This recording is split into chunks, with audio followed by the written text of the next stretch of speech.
안녕하세요. 좋은 아침입니다. 오늘은 요한계시록 15장에서 16장까지입니다. 자, 오늘 보실 요한계시록 15장은 마지막 재앙인 일곱 대접, 그 심판이 시작되기 직전 하늘에서 먼저 보여주시는 그 준비 장면 같은 거라고 보시면 되거든요. 요한은 일곱 재앙을 가진 일곱 천사를 보게 되는데요. 이 재앙으로 하나님의 진노가 미치게 된다고 말하고 있어요. 즉, 이제 더 이상의 경고가 아니라 마지막 단계, 실전으로 들어간다는 걸 얘기하는 거예요. 자, 하지만 곧바로 심판을 시작하는 게 아닙니다. 자, 2절에서 요한이 지금 보고 있는데요. 근데 보니까 불이 섞인 유리바다 같은 것이 있고 짐승과 그의 우상과 그의 이름의 수를 이기고 벗어난 자들이, 자, 보셨어요? 그 짐승과 그의 우상과 그의 이름의 수를 이기고 벗어난 자들, 이 벗어난 자들이 유리 바닷가에 서서 하나님의 검은 고를 가지고 하나님의 종 모세의 노래, 어린 양의 노래를 부르고 있는 걸 본 거예요. 그러니까 이긴 자들인 거죠, 이긴 자들이. 자, 여러분, 자, 다시 보면 여기서 짐승은 뭡니까? 바로 적그리스도를 말하는 거고 그의 우상은 누구예요?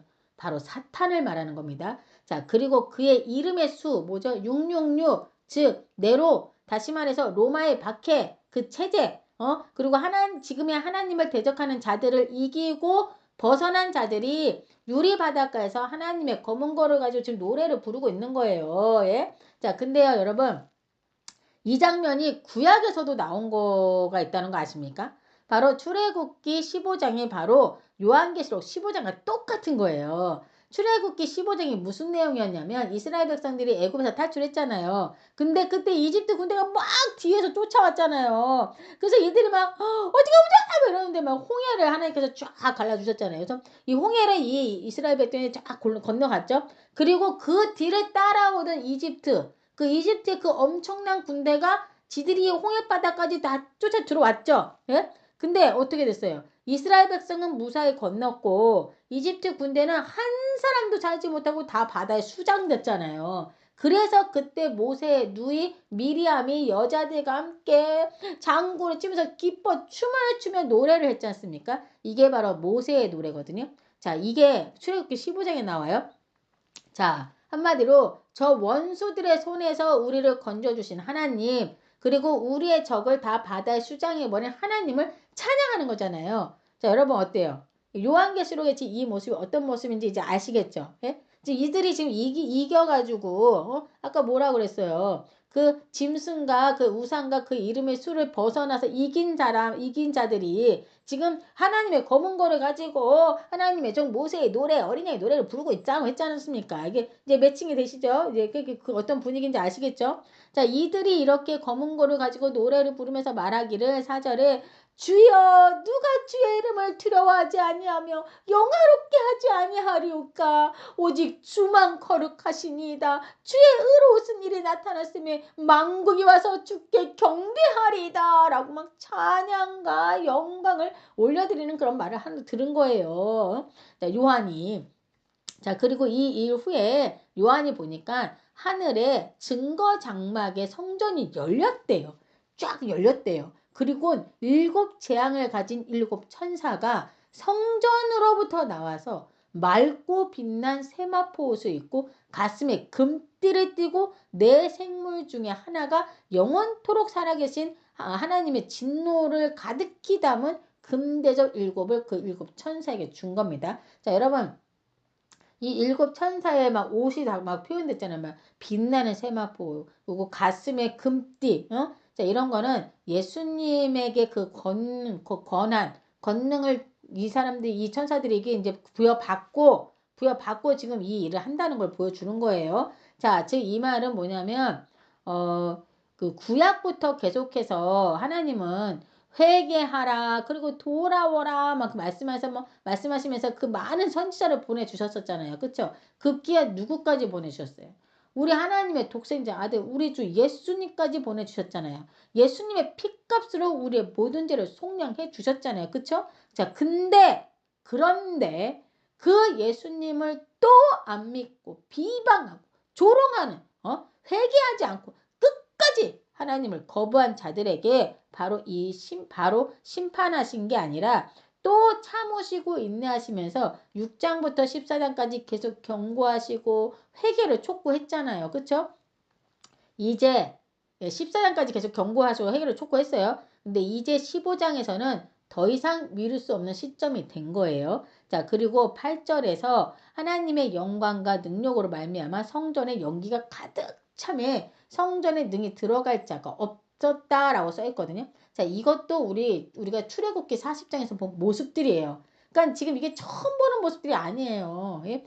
그러니까 저는 이걸 보면서 우리 하나님께서 다 보여주셨다. 이미 계속해서 보여주셨다라는 생각이 들더라고요. 그러니까 이게 생소한 게 아닌 거예요. 모세가 성막이 다 완성하자 여호와의 영광이 이 성막에 완전히 충만했잖아요. 출애굽 40장 34절 이하를 읽어보면요. 구름이 해막에 덮이고 여호와의 영광이 성막에 충만하며 모세가 해막에 들어갈 수 없었으니 이는 구름이 해막 위에 덮이고 여호와의 영광이 성막에 충만함이었으며 라고 써있죠.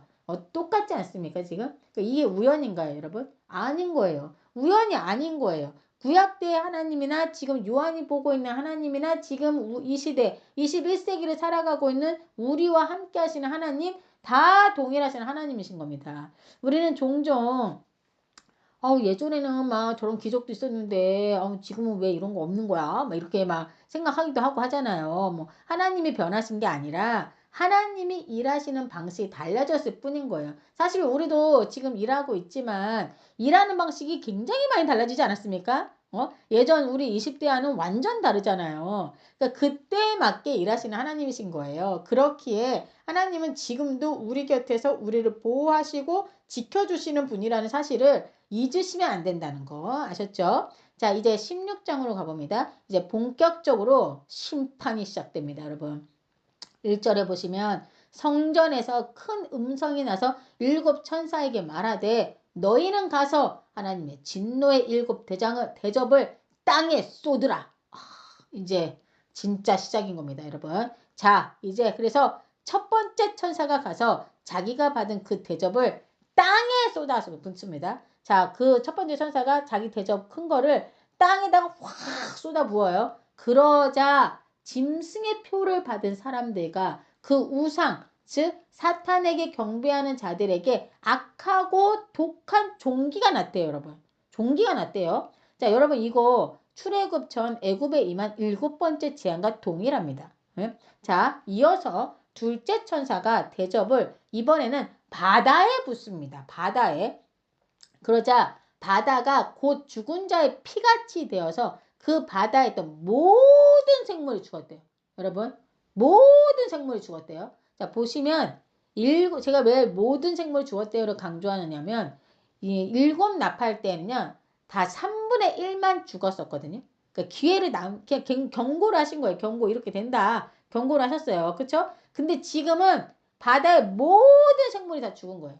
네? 뭔가요? 진짜 최종 심판인 걸 보여주고 있는 거예요. 기회란 없다. 아셨어요? 무슨 말인지 이해되시죠? 자, 이번에는 셋째 천사가 그 대접을 어디에다가 붓냐면 강과 물 근원에 쏟아부은 겁니다. 그러자 생명의 물의 근원이 뭐가 되겠습니까? 피가 되었대요. 자, 그럼 사람들이 살 수 있어요? 다 못 사는 거. 먹는 물이 없어지는 거예요. 생명의 근원이 물이 피가 됐으니까 못 먹는 거지. 다 죽는 거예요. 자, 이건 애굽에 임한 첫 번째 재앙, 나일 강이 피로 변한 거와 같은 겁니다. 지금 요한이 이걸 다 보고 있는 거예요. 지금 눈으로. 환상이겠지만, 그쵸? 자, 근데 세 번째 천사가 강과 물의 근원에 대접을 붓고 이제 말을 하는데요. 뭐라고 말을 하냐면 전에도 계셨고 지금도 계신 거룩하신 이여 이렇게 심판하시니 의로우시도다. 그들이 성도들과 선지자들의 피를 흘렸으므로 그들에게 피를 마시게 하신 것이 합당하나이다. 이렇게 얘기하는 거예요. 뭡니까? 이건 정당한 심판이다라고 말하고 있는 거예요. 여러분 지금 이 요한이 이 편지를 보낼 때 읽고 있는 사람들은 어떤 사람들이에요? 로마에 의해 핍박받고 있는 사람들이잖아요. 이들이 지금 이걸 읽으면 위로가 되겠어요? 안 되겠어요? 완전 위로가 되는 거죠. 예? 자, 이제 넷째 천사가 그 대접을 어디에 쏟나 보면은 해에다가 쏟는 거. 해에다가. 여러분 이 해, 달, 별 이런 거는 다 하나님께서 우리 인간의 삶을 위해 질서를 세우시고 생명을 유지하도록 만드신 창조물이지 않습니까? 자, 근데 여기서는 심판의 도구가 됩니다. 예? 뭡니까? 하나님이 주신 은혜의 근원들이 회개하지 않는 자에게는 오히려 고통이 된다는 걸 보여주는 거예요. 자, 근데요, 이들이 그 해가 뜨겁게 해서 불로 사람을 태워주기는 이 고통스러운 순간에도 이들이 어떻게 하는 줄 아십니까? 회개하지 않습니다. 예? 오히려 하나님의 이름을 비방했다는 게 대박인 거예요. 예? 정말 사람들의 마음이 얼마나 강팍해져 있는지를 알 수 있죠. 자, 다섯 번째 천사가 이번에는 짐승의 왕자의 대접을 확 쏟아붓습니다. 자, 그러자 그 짐승의 왕자, 그 짐승의 나라가 곧 어두워졌고 사람들은 아픈 것과 종기들로 말미암아 하늘의 하나님을 비방하면서 여전히 자신들의 행위를 회개하지 않고 있는 모습이 또 나오고 있어요. 자, 여러분, 왜 다섯 번째 천사가 짐승의 왕자의 대접을 쏟았습니까? 이 짐승은 이 세상 사람들에게 늘 빛, 질서, 대안을 약속했어요. 걱정하지 말아라. 이 체제를 따라오면 안전하다. 어? 이 권력에 순종하면 너는 완전 잘 살 수 있어. 막 이러면서 막 이렇게 했었거든요. 근데 지금 그 나라가 어두워졌죠. 예? 자기가 믿었던 게 무너질 때 사람들의 고통은 극도로 심해지지 않습니까? 근데 이들의 고통은 이들의 고통이 심해졌죠? 근데 그 마음은 어떻게 해요? 그 마음은 더 완고해진 거야. 아마도 이들은 하나님이 어딨어? 하나님이 있다면 내가 왜 이렇게 힘든 건데? 그딴 게 있을 리가 없어! 그러면서 막 이렇게 된 거야. 더 완고해진 거야. 응? 아우, 정말 힘들죠. 예. 자, 그리고 나서 이제 여섯 번째 천사가 대접을 어디에 쏟아붓냐면 유브라데에 이렇게 부어버립니다. 자, 그러자 강물이 말라버려서 동방에서 오는 왕들의 길이 예비되었대요. 먼저 이 뭔 소린가 싶죠? 먼저 동방에서 오는 왕들이 누구냐? 여러분, 그 이스라엘을 늘 괴롭혔던 제국들 기억나십니까? 애굽, 바벨론, 아수르, 이런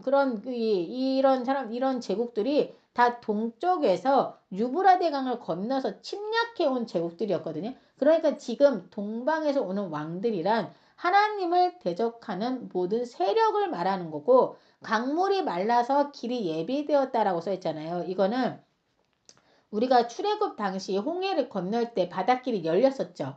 그래서 그 길을 하나님의 백성들은 무사히 건너서 생명을 얻었잖아요. 그렇지만 이집트 군사들은 자신들이 스스로 그 길을 뛰어들었죠. 그쵸? 이스라엘 백성들을 잡겠다고 지금 스스로 그 길을 들어왔잖아요. 그리고는 어떻게 됐어요?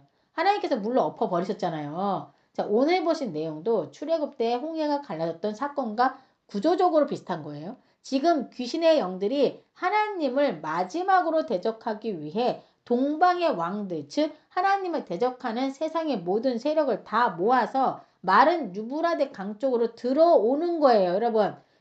다 모든 악한 세력들, 하나님을 대적하는 모든 세력들이 다 힘을 모아서 싹 다 모아서 유브라데 강 쪽으로 지금 들어가는 거예요. 자기네들끼리 지금 들어가고 있는 거예요. 그거를 하나님은 지금 막지 않으시고 계신 거예요. 자, 그리고 빨간 글씨가 나와요. 성경책을 보면. 이거는 우리 예수님의 말씀이시라는 거 알고 계시죠? 우리 예수님께서 뭐라고 말씀하시냐면, 보라, 내가 도둑같이 오리니 누구든지 깨어 자기 옷을 지켜 벌거벗고 다니지 아니하며 자기의 부끄러움을 보이지 아니하는 자는 복이 있도다라고 말씀하세요. 그러니까 지금 앞뒤로는 왕들이 막 모이고 전쟁이 준비되고 있고 막 심판의 절정에 다다르는 그런 장면이거든요. 근데 그 가운데에 예수님께서 갑자기 너는 구원의 옷을 입은 사람답게 끝까지 깨어 살아가라 라는 직접적인 예수님의 음성인 거예요. 예? 이 음성이 들어간 거예요. 그리고 우리가 많이 들어봤던 용어가 나오는데요. 바로 아마겟돈이라는 말이 나오죠. 이곳이 새 영, 즉 더러운 사탄의 영들이 하나님을 대적하는 세상의 모든 세력을 모아들인 장소가 바로 이 아마겟돈이라는 곳인데, 제 성경책 설명란에는 이 아마겟돈을 하나님과 적 그리스도 사이에 벌어질 종말론적 최후의 전쟁이 일어날 곳을 상징한다라고 적혀 있더라고요. 자, 이게 요한계시록은 제대로 잘 보지 않으면은 이게 설명이 없으면 정말 어려운 책이다. 그러니까 좀 어렵다. 무서운 책이 아니라 어렵다라는 생각이 좀 들었어요. 근데 그러면서도 그 안에 하나님의 사랑이 계속 느껴진다는 게 정말 이게 대박이다 라는 생각이 들더라고요. 자, 이제 마지막 7번째 천사가 그 대접을 어디에 쏟는지 아십니까? 공중에 쏟아요. 공중. 여러분, 공중은요, 사탄의 영향 아래에서 돌아가던 이 세상의 영적 사상적 권력 구조 전체를 말하는 거예요. 그래서 성경에서 보면요, 여러분, 공중 권세 잡은 자 이런 말 자주 들어보셨죠? 자, 보시면 지금까지 이전 대접들은 땅에 붙고 바다에 붙고 강에 붙고 해에 붙고 막 이런 식으로 부분 영역에 쏟아졌었잖아요. 근데 지금은 공중, 예? 즉 사탄의 지배 구조 전체에 쏟아지는 거예요. 그러니까 이제 더 이상 사탄이 활동할 무대가 없어지는 겁니다. 이제 이 판 자체가 끝난 거예요. 예? 그래서 17절에서 천사가 공중에 쏟으니까 성전 보좌로부터 즉 하나님께서 되었다라고 말씀하신 거예요. 자, 이걸 보니까 예수님께서 십자가에 돌아갔을 때 다 이루었도다 라는 말이 떠오르지 않습니까?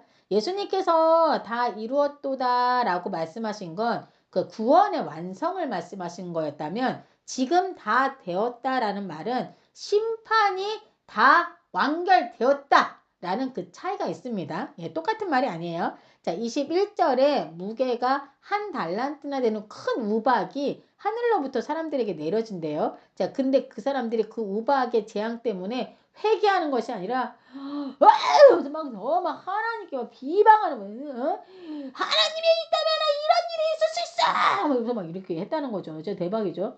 끝까지 자기가 잘났다는 거예요. 자, 그리고 지금 이 우박이 어떤 우박이냐면 그 무게가 한 달란트라고 했잖아요. 이 한 달란트가 제 성경 설명란을 보니까 60kg이래요. 그러니까 이거 그냥 한 번 맞으면 그냥 즉사하는 거예요. 요 근래 여러분 그 뉴스 보셨어요? 지나가는 행인이 건물에서 뛰어내려 자살한 사람 위에 그 사람이 그 사람 위에 이제 행인 머리에 떨어진 거지. 또 그래서 그 사람 바로 그 자리에서 즉사하잖아요. 그만큼 그 사람 무게만한 무게가 하늘에서 마구 쏟아지니까 살 수가 있습니까? 없습니까? 없는 거죠. 그런데도 회개하여? 회개 절대 안 해요. 완전히 마음이 완고해져 가지고 자기가 힘든 일에 처하면은 내가 뭐가 잘못됐나? 내가 나에게 무슨 문제가 있나? 이게 아니야. 더 마음이 이 세상이 나를 더 이렇게 힘들게 만들고 막 이러면서 이렇게 완고해지는 자기가 힘들 때일수록 자기 마음이 내가 뭔가 이렇게 자기 자신을 되돌아보는 게 아니라 이 세상이 다 이래 뭐 해서 막 남 탓을 하고 막 이런 거 있죠. 그런 회개 절대 안 하는 거예요. 완전 마음이 돌덩이처럼 굳어진 거죠. 이런 지금 이런 모습을 지금 우리가 보고 있는 거예요. 자, 우리가 오늘 요한계시록 15장과 16장을 봤어요, 여러분. 자, 이렇게 해서 이제 이걸로 이제 끝나거든요. 이 내용으로 회개하지 않는다는 내용 끝나요. 자, 그러면서 우리가 오늘 요한계시록 15장, 16장 봤는데 이 장의 이야기가 재앙의 이야기가 아니라 하나님의 계획이 끝까지 흔들림 없이 완성된다는 그 선언과도 같은 내용이었지 않습니까? 세상은 요동쳐도 하나님의 통치는 이미 결론에 도달해 있는 거예요. 정말 기운이 나지 않습니까? 막 희망이 샘솟지 않습니까, 여러분? 그러니까 이상한 모양의 짐승들이 나오고 막 666이라는 숫자 막 14만 4천만 이게 뭐 막 무섭고 공포를 조장하기 위한 게 아니라 이 당시 로마의 핍박 아래에는 유대인들에게 대놓고 로마를 욕할 수는 없잖아요. 그러니까 상징으로 바꿔서 말했던 거였고 지금의 우리들에게도 역시 적그리스도의 모습을 보여주고 있는 겁니다. 내일도 굉장히 흥미진진하거든요. 꼭 잘 들어주시기 바라겠어요. 자, 이 시간 함께 기도하고 마치도록 할게요. 하나님 감사합니다. 정말 늘 언제나 저에게 돌아오라고 말씀하셨던 주님. 그 많은 선지자들과 우리 예수님까지 이 낮고 낮은 제 많은 땅에 보내주셔서 저희들의 모든 죄를 사해 주시기를 원하셨던 하나님. 지금 요한계시록을 통해서도 또 기회를 주시고 깨닫기를 원하시는 그 마음이 너무나도 느껴집니다. 하나님의 그 넘치는 사랑에 정말 너무나도 감사를 드립니다. 주님, 저희가 정말 세상 끝날까지 주님을 믿는 그 믿음을 놓치지 않고 살아가는 저희가 되도록 함께하여 주시옵소서. 우리 주님을 찬양합니다. 예수님의 이름으로 기도드립니다. 아멘.